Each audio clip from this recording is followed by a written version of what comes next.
لزانکو زاخو جگر شش 736 خوینکار درچون کوپیک هاتبون جسی و کلتی و دو کلیجان و جسرجم 19 بشان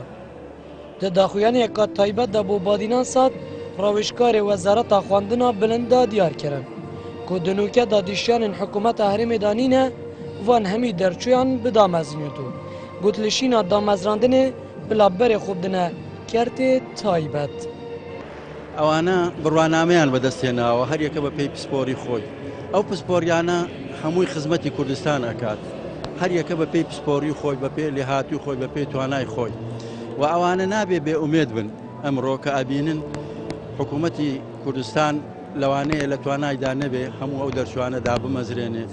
و بە کاتێکی زوودا ئەبێ هەوڵ بدەن بۆ ئەوەی پێگە و ڕێگەی خۆیان بکەنەوە لە کەرتی تایبەت بێ لە شوێنی تر بێ لە کۆمپانیاکان بێ لە ڕێگای خولی ڕاهێنان لەگەڵ ڕێگای بەشداریکردن لە هەندێک ئیشوکاردا کەوا بتوانن ئەوانیش ڕۆڵی کاریگەریان هەبێ لە وڵاتەکەدا. خوێندکارن دەرچۆژی دەبێژن دامەزراندن گرنگترە ji kertên taybet ji ber ku xizmeta wan dihête hejmartin û tanokê ji hikûmeta Herêma Kurdistanê çi giringî nedaye kertê taybet. خوێندن شتێک زۆر باشە ئەوەی کە ئەرمانجی بیت ینی دەتگەێنێت بە ئەرمانجی خۆت سوپاس بۆخوا منش خوێندم و بەدەستم هێنا و ئینشاءڵڵا هەوڵ دەدەین بۆ بەرەو پێشرچوون و هەر بەرەو پێش بڕۆن ئینشاءڵڵا. مثلا نوکە تعینینە ئەس مەجبورم بچم بەرە خوب دما کارتێ تایبەت چونکو ئەزانم تعینینە طبعا ئەزێ چەم بخول کارتێ تایبەت گەڕم دۆلێ شول بکەم و ئەس ئێکشوانم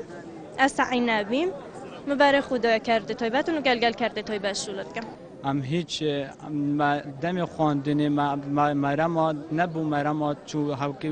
بەهۆرێکە مەزن بە حکوومەتە خوب هەرێمی هەی بۆ مەفاکردن شیانێوان قوتابیان لە چ کارێ گشتی دەبێت چ کارێ تایبەت دەبێت. زانکۆیا زاخۆ ئەوە لە سەردەمێ کابینا شەشی حکوومەتە هەرێما کوردستانê li sala 2010 hatiye damezrandin û her ji sala damezrandina wê tanoke zêdetirî ji 3000 xwînkar lê derçûne.